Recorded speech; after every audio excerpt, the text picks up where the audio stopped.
Assalamu alaikum warahmatullahi wabarakatuh. Welcome to all of you to your own YouTube channel. जैसे कि पिछली video में हमने एक्सरसाइज 1.1 के जो क्वेश्चन नंबर 1 है और क्वेश्चन नंबर 2 वो हमने मुकम्मल कर लिया था। अब हम क्वेश्चन नंबर 3 करेंगे। क्वेश्चन नंबर 3 में ये उन्होंने कहा कि आपने इसमें वेरिएबल्स जो दिए गए हैं ना ए बी सी और डी, आपने इनकी वैल्यू मालूम करनी है। जिस तरह कि आप देख सकते हैं कि हमारे पास यहाँ पे दो मैट्रिसेस हैं, ठीक है, एक लेफ्ट साइड पे है, एक हमारे पास है राइट साइड पे। इक्वल का मतलब, दरमियान में इक्वलिटी का मतलब ये होता है कि ये दोनों मैट्रिसेस एक दूसरे इक्वल में, यानी कि इनके आइडेंटिटीज भी इक्वल है और इनके मैट्रिसेस भी इक्वल है। जब हम इनके वेरिएबल्स को मालूम कर लेंगे, ठीक है, तो हमें ये पता, जो आंसर आएगा हमारा इन वेरिएबल्स का, जब वो आ जाएगा हमें पता लग जाएगा कि दोनों मैट्रिसेस इक्वल है। तो सबसे पहले हम इन वेरिएबल्स की वैल्यूज फाइंड करते हैं। आप यहाँ पे देख सकते हैं कि यहाँ C-1 हमारे पास एक मैट्रिक्स की आइडेंटिटी है। यहाँ पे एक इक्वल इज इक्वल टू 3, ये इसके इक्वल लेंगे। C-1 किसके इक्वल लेंगे? 3 के इक्वल लेंगे। तो C-1 इज इक्वल टू 3, इसको हम नाम देंगे इक्वेशन नंबर 1 का। तो यहाँ से सबसे पहले हम इसको फाइंड कर लेंगे।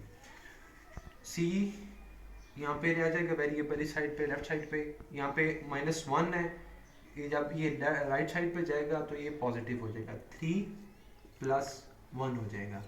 तो C हमारे पास क्या है? Is equal to 4। ये हमारे पास आ गई है C की वैल्यू। अब आप यहाँ पे देखेंगे लेफ्ट साइड हैंड के मैट्रिसेस में कि यहाँ पे C कहाँ पे दिया गया है। तो हमारे पास इस जगह पे A + C आ रहा है। ये किसके इक्वल है? Is equal to 0। तो हम इसको फाइंड करेंगे, A + C is equal to 0। ठीक है, हम यहाँ पे लिखेंगे that putting the value of C, ठीक है, इन इक्वेशन नंबर 2। इसको हम क्या नाम देंगे? Equation number 2। अब आप यहाँ पे देख सकते हैं कि A + C है, ये हमारे पास है कि A + C is equal to 0। हमारे पास C की क्या वैल्यू है? C की वैल्यू हमारे पास है 4। तो A + 4 is equal to 0। A, अब आप देख सकते हैं यहाँ पे 4 जो है पॉजिटिव है, इसको जब हम राइट हैंड साइड पे कन्वर्ट करेंगे तो ये -4 हो जाएगा। तो हमारे पास A की वैल्यू कितनी आ गई है? That is equal to -4।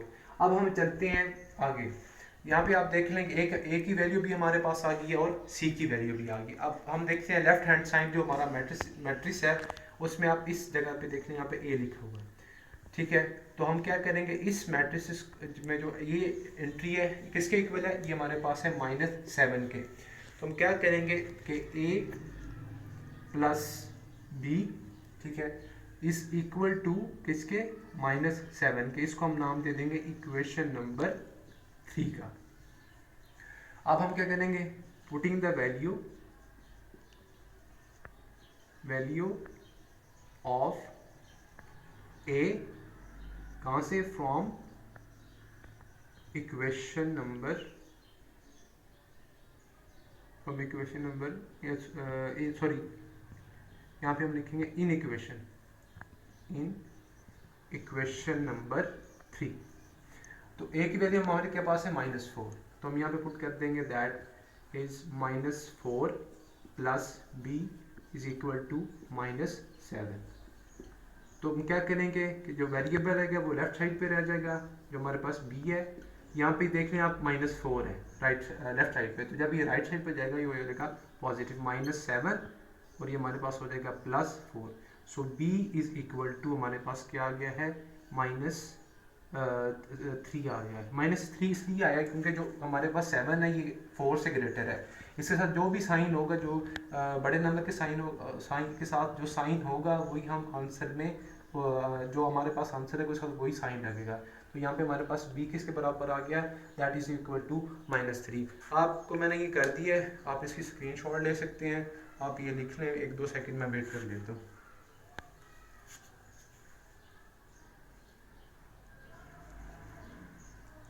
अब हम चलते हैं अपने आखिरी वेरिएबल की तरफ, जो हमारे पास क्या है? D है। इसको मैं सर्कल कर देता हूँ ताकि आपको पता लगे कि हमारे पास D की वैल्यू। तो हमारे पास अब हम चलते हैं डी की मालूम करनी है हमने। अब आप देखेंगे यहाँ पे जो लेफ्ट हैंड साइड पे मैट्रिसेस की 4d माइनस सिक्स किसके इक्वल है, इज इक्वल टू 2d। हम क्या करेंगे, 4d माइनस सिक्स किसके इक्वल है जी, 2d के। अब आप देख सकते हैं कि इसके साथ भी d है, इसके साथ भी d है कांस्टेंट के साथ, तो हम इन दोनों को एक जगह पे शिफ्ट कर देंगे।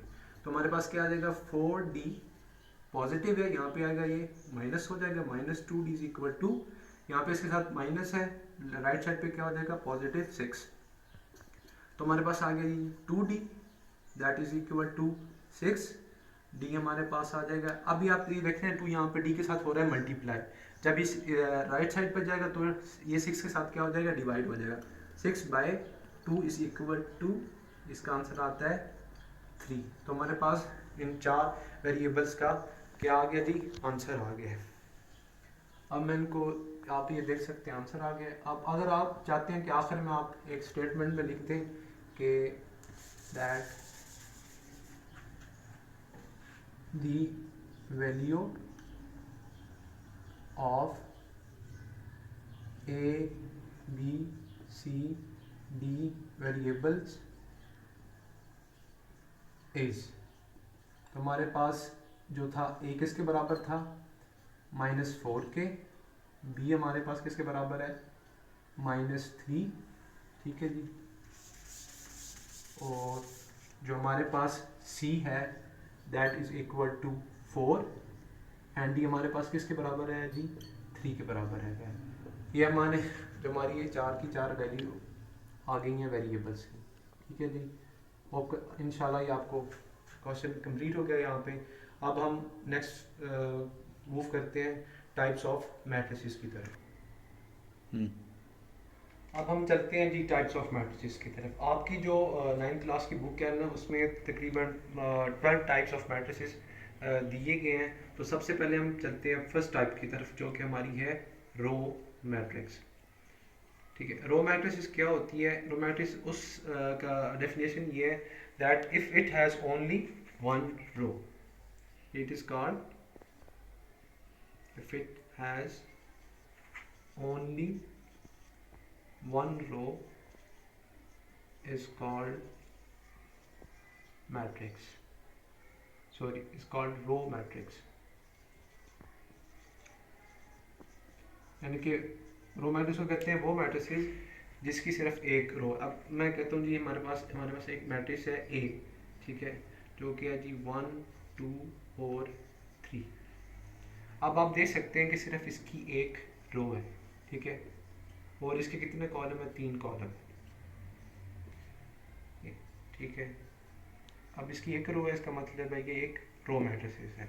अब हम इसकी दूसरी टाइप की तरफ चलते हैं, जो हमारे पास है कॉलम मैट्रिक्स। कॉलम मैट्रिक्स वो मैट्रिक्स होता है जिसका सिर्फ एक कॉलम हो, a matrix which has only one column, जिसका सिर्फ एक कॉलम हो तो उसको हम कहते हैं कॉलम मैट्रिक्स। जिस तरह यहाँ पे एक रो थी, इसी तरह हम अब लेते हैं एक मैट्रिक्स बी की एग्जांपल लेते हैं, ठीक है जी, जो हमारे पास है 4 5 एंड 6। अब आप देख सकते हैं इसकी कितनी रोज हैं, 3 रोज हैं, लेकिन इसका एक कॉलम, इसको हम क्या कहेंगे जी, कॉलम मैट्रिक्स। इसके बाद हमारी जो थर्ड टाइप है उसकी तरफ चलते हैं।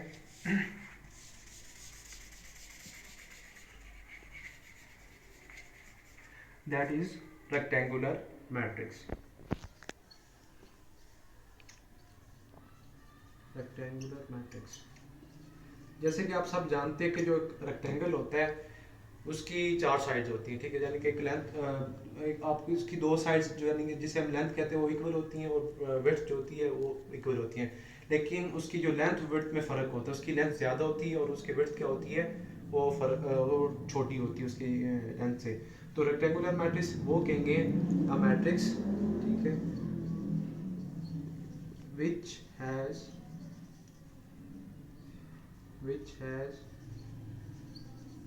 number of rows number of rows that is not equal to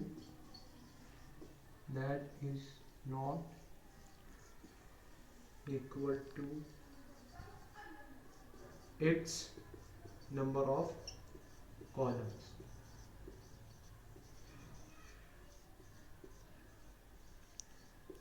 इसको हम कहते हैं रेक्टेंगुलर मैट्रिक्स, यानी इसकी नंबर ऑफ रोज जो है और नंबर ऑफ कॉलम्स हैं ये दोनों एक दूसरे से क्या होते हैं, डिफरेंट होते हैं। अब हम इस एग्जांपल की तरफ चलते हैं, यानी कि हमारे पास एक अगर डी मैट्रिक्स है, ठीक है जी, वो हमारे पास है जी 1 2 3 4 7 8 5 6।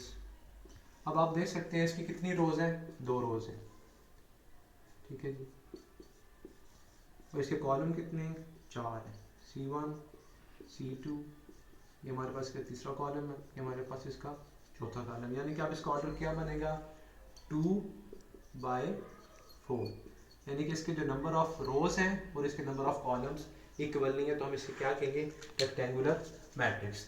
अब हम इसकी फोर्थ टाइप की तरफ चलते हैं, जो कि हमारे पास है स्क्वायर मैट्रिक्स। जैसे आपको पता है कि जो स्क्वायर है उसकी 4 साइड जो होती हैं वो सारी की सारी क्या होती हैं, इक्वल होती हैं।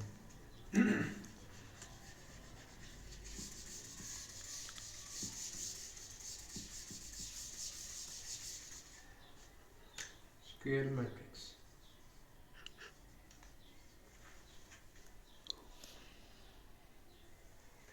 a matrix which has equal number of rows and columns, यानी कि इसमें आपके रोज नंबर ऑफ कॉलम्स और रोज क्या होंगे, वो इक्वल होंगे। जैसे कि हमारे पास एक मैट्रिक्स है ई, ठीक है, 2 4 7 9। अब आप देख सकते हैं इसकी रोज कितनी है, 2 हैं, और इसके कॉलम्स कितने हैं, वो भी 2 हैं, तो इसका ऑर्डर हमारे पास क्या आएगा 2/2, यानी कि आप जैसे इसके नंबर ऑफ रोज और इसके नंबर ऑफ कॉलम्स क्या हैं, ये एक दूसरे के इक्वल है, तो ये हमारे पास आ गया स्क्वायर मैट्रिक्स। अब इसके पास हमारे पास जो फिफ्थ टाइप है वो हमारी है नल और ज़ीरो मैट्रिक्स। नल और ज़ीरो को पता है, नल आज आपको पता है ज़ीरो ही कहते हैं। हम इसकी डेफिनेशन की तरफ चलते हैं कि नल और ज़ीरो मैट्रिक्स किसे कहते हैं।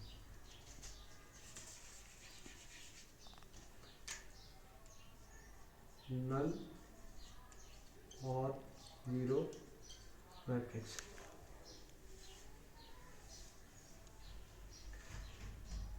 ज़ीरो और नल matrix in which all the entries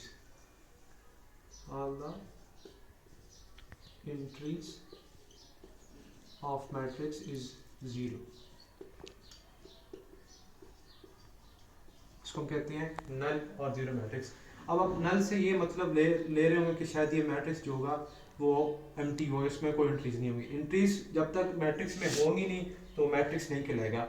zero null matrix वो होगा जिसमें तमाम की तमाम हमारी जो एंट्रीज है मैट्रिक्स की वो जीरो होगी। जैसे कि हम एग्जांपल ले लेते हैं एफ मैट्रिक्स का, ठीक है, 0 0 0 0। अब आप देख सकते हैं कि इसमें सारी की सारी जो हमारी एंट्रीज हैं वो जीरो है, तो हम इसे क्या कहेंगे, नल मैट्रिक्स, ठीक है। इस तरह हम एक और मैट्रिक्स एग्जांपल ले लेते हैं जो हमारे पास है जी। अब आप इसमें देख सकते हैं कि 0 0 0 2। अब आप इसे नल या जीरो मैट्रिक्स नहीं कहेंगे। क्यों नहीं कहेंगे? क्योंकि इसमें सिर्फ आपकी जो 3 एंट्रीज हैं वो सिर्फ जीरो है, लेकिन इसमें एक जो आपकी है वो नॉन जीरो जीरो है। इसके लिए कंडीशन यही है कि आपकी की तमाम एंट्रीज वो क्या होनी चाहिए, जीरो होनी। इसमें जीरो नहीं है तो इसे हम कहेंगे it is not a null matrix. Null, ये एक नल या जीरो मैट्रिक्स नहीं है। अब हम इसकी नेक्स्ट टाइप की तरफ चलते हैं जो कि हमारे पास ट्रांसपोज ऑफ अ मैट्रिक्स है, और ये सबसे इम्पोर्टेंट है क्योंकि इससे काफ़ी आपके जो पेपर में क्वेश्चंस आते हैं और ये समझना भी लाजमी है, ये बहुत इंपॉर्टेंट है। तो हमारे पास है जी ट्रांसपोज मैट्रिक्स। ट्रांसपोज मैट्रिक्स कौन सा होता है? वो मैट्रिक्स होता है जिसमें आपने क्या करना होता है कि जो आपके नंबर ऑफ कॉलम्स है इसको चेंज करना होता है आपने इनटू नंबर ऑफ रोज। तो इसकी डेफिनेशन ये होगी, अ मैट्रिक्स, ठीक है, which is obtained